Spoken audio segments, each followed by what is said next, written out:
अस्सलाम वालेकुम गाइस, कैसे हैं सब। उम्मीद करता हूँ ठीक होंगे, सब खैरियत से होंगे।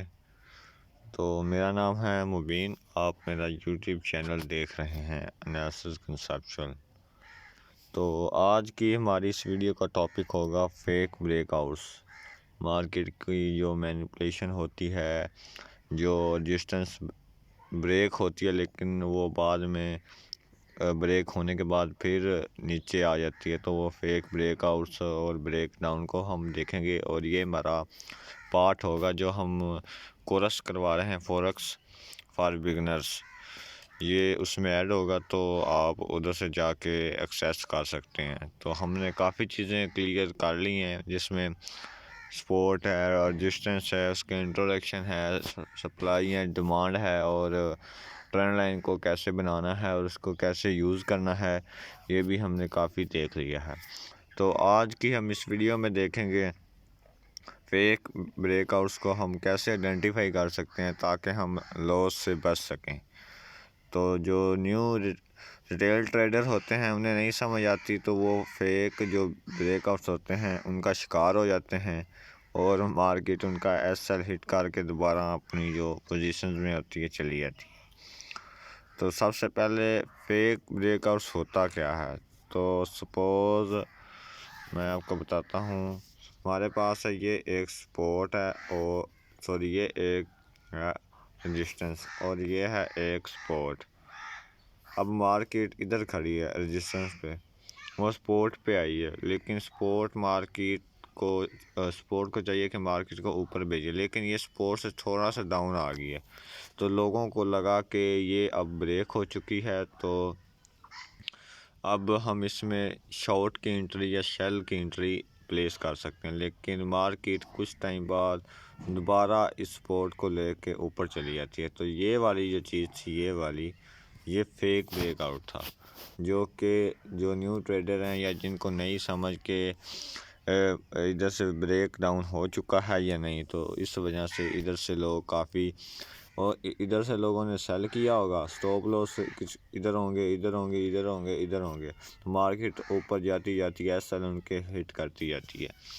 तो हमने आइडेंटिफाई करना है कि हम इसको कैसे इससे बच सकते हैं और इसके क्या तरीक़ेकार हैं। तो सबसे पहले तो ये मेरे पास चार्ट ओपन है यूरो USDT का, सॉरी यूरो, हाँ यूरो का ही ओपन है 4 आवर में। सपोज ये एक जो हमारे पास एक सपोर्ट थी, जैसे ये वाली। अब मार्केट इधर थी, इधर थी, इधर थी, फिर इधर थी, सपोर्ट पे आई लेकिन सपोर्ट तोड़ी। अब जो कुछ रिटेल ट्रेडर होंगे, अब जो H4 की क्लोजिंग थी वो भी रेड कलर में नीचे क्लोज हुई, तो लोगों ने इधर सेल की एंट्री प्लेस की होंगी, लेकिन मार्केट फिर ऊपर चलेगी। ये वाला जो था, ये इसे कहते हैं फेक ब्रेकआउट या फेक ब्रेक डाउन।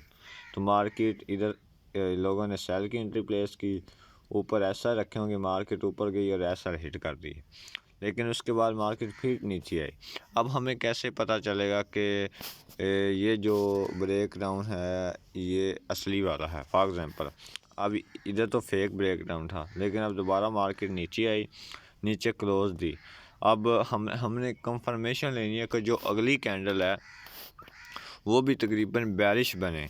तो ये वाली कैंडल बनी उसकी बुलिश कैंडल, लेकिन हमें कंफर्मेशन नहीं मिली कि मार्केट अभी ब्रेक डाउन कंफर्म हुआ है या नहीं। मार्केट ऊपर गई, लेकिन ये फिर उसके बाद ग्रीन कैंडल के बाद फिर एक रेड कैंडल बनी, तो इसका मतलब है मार्केट ने असली में ब्रेकआउट दिया है और मार्केट ऊपर जाके अब इसको रीटेस्ट करके नीचे आना चाह रही है। तो इसे हम इस तरह आइडेंटिफाई कर सकते हैं। अगर हम छोटे टाइम फ्रेम में देखते हैं,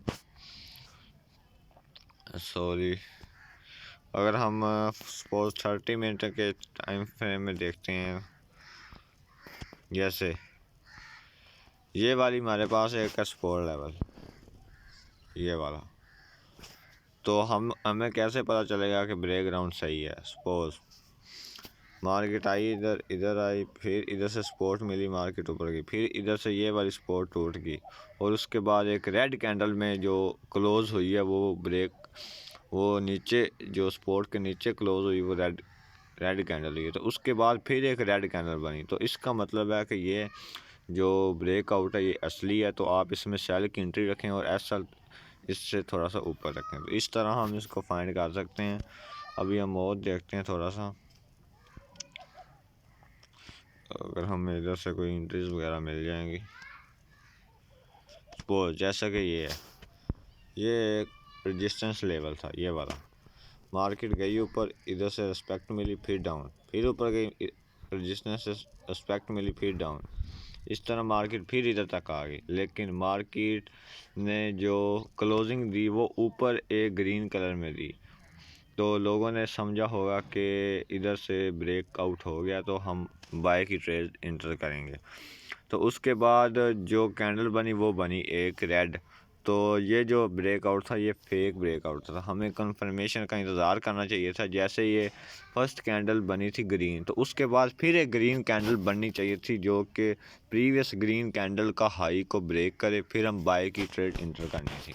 तो लोग इधर ट्रैप हुए होंगे, ट्रैप होने की वजह से इधर से लोगों ने बाय किया और उनके असर होंगे इधर होंगे, फिर इधर होंगे, वैसे वैसे मार्केट नीचे आती गई और उनके असर हिट होते गए। तो इस तरह हमने, जैसे ये वाली है, ये एक है स्पोर्ट लेवल, मार्केट आई, इधर रिस्पेक्ट मिली, फिर ऊपर गई, फिर नीचे आई, फिर अब ये वाली जो बनी कैंडल ग्रीन रेड में क्लोज हुई। तो इससे हमें पता चलता है कि मार्केट की जो ब्रेकआउट हो चुकी है, लेकिन अभी हमें कंफर्मेशन नहीं मिली। उसके बाद फिर रेड कैंडल बनी एक, तो इसका मतलब है ये वाली जो दूसरी रेड कैंडल बनी उसने जो प्रीवियस रेड कैंडल की लो को या हाई को ब्रेक कर दिया। तो इसका मतलब है ये असली ब्रेकआउट है। मार्केट गई ऊपर, फिर ये रीटेस्ट किया, रीटेस्ट करने के बाद नीचे आ गई, तो इसका मतलब है ये असली ब्रेकआउट था। तो आप इस तरह मार्केट में आइडेंटिफाई कर सकते हैं। तो हम थोड़े से और एग्जांपल्स वगैरह देख लेते हैं, क्योंकि ये ब्रेकआउट्स और ब्रेक डाउन को आइडेंटिफाई करना बहुत ज़रूरी है, जिसकी वजह से लोग ट्रैप हो जाते हैं, अपने लॉस करवाते हैं, तो इनसे बचना चाहिए। अभी हम कुछ देखते हैं, सपोज जैसे ये है, ये एक छोटी सी रेजिस्टेंस थी, मार्केट आई ऊपर, ग्रीन कैंडल्स में क्लोज की, फिर आई, फिर इसको रीटेस्ट किया, फिर लोगों ने इसके अंदर बाय की एंट्री लगाई। लेकिन हमको ये भी सोचना है कि रीटेस्ट होगी मार्केट, लेकिन जो ये कैंडल्स बन रही हैं वो इतनी मोमेंटम वाली नहीं बन रही। ग्रीन कैंडल भी बन रही है और उसके बाद फिर ग्रीन कैंडल, रेड कैंडल, मतलब कि वो एक इसके अंदर बायर्स है ना, वो नज़र नहीं आ रहा अच्छे तरीके से। तो इसका मतलब है कि ये फेक ब्रेकडाउन है। अब जो कैंडल बने ब्रेकडाउन के बाद उनमें थोड़ा सा मोमेंटम होना चाहिए, थोड़ी सी पावर भी होनी चाहिए कि हमें नज़र आ रहा हो वाकई ब्रेकडाउन हुआ है और बायर्स इसके अंदर मौजूद हैं। तो जैसे कि ये देखें, अगर बायर्स इसके अंदर मौजूद होते तो ये मार्केट को ऊपर लेके जाता, लेकिन इधर ही वो ब्रेक हो चुकी थी। वो मार्केट छोटी छोटी कैंडल बन रही थी, तो इसका मतलब है कि जो सेलर्स हैं वो मार्केट को ऊपर नहीं जाने दे रहे, इसलिए वो नीचे ले आए। तो ये ऐसे भी हमें थोड़ा सा देखना होता है मार्केट को। तो उम्मीद है आप लोगों को समझ लग गई होगी। जैसे कि ये एक सपोर्ट लेवल है, मार्केट इसको रिस्पेक्ट कर रहा है, मार्केट आई नीचे, उसके बाद हमें कैसा पता लगा कि इसने रिजेक्शन दी, उसके बाद एक ग्रीन कैंडल बनी, तो इसका मतलब मार्केट को सपोर्ट से रिजेक्शन मिली है, उसके बाद एक ग्रीन कैंडल बनी, तो इसका मतलब है कि मार्केट को वाकई सपोर्ट रिजेक्शन मिली है, तो आप बाय की ट्रेड इंटर कर सकते हैं। तो उम्मीद है आप लोगों को समझ लग गई होगी। तो इंशाल्लाह मिलते हैं नेक्स्ट वीडियो में। तो चैनल को सब्सक्राइब कर दें और लाइक कर दें वीडियोस को। तो जिन लोगों ने जो कोर्स हम करवा रहे हैं उनको जाके एक्सेस करें, चीज़ें सीखें और लर्न करें थोड़ा सा, और अर्निंग शुरू करें। खुदा हाफिज़।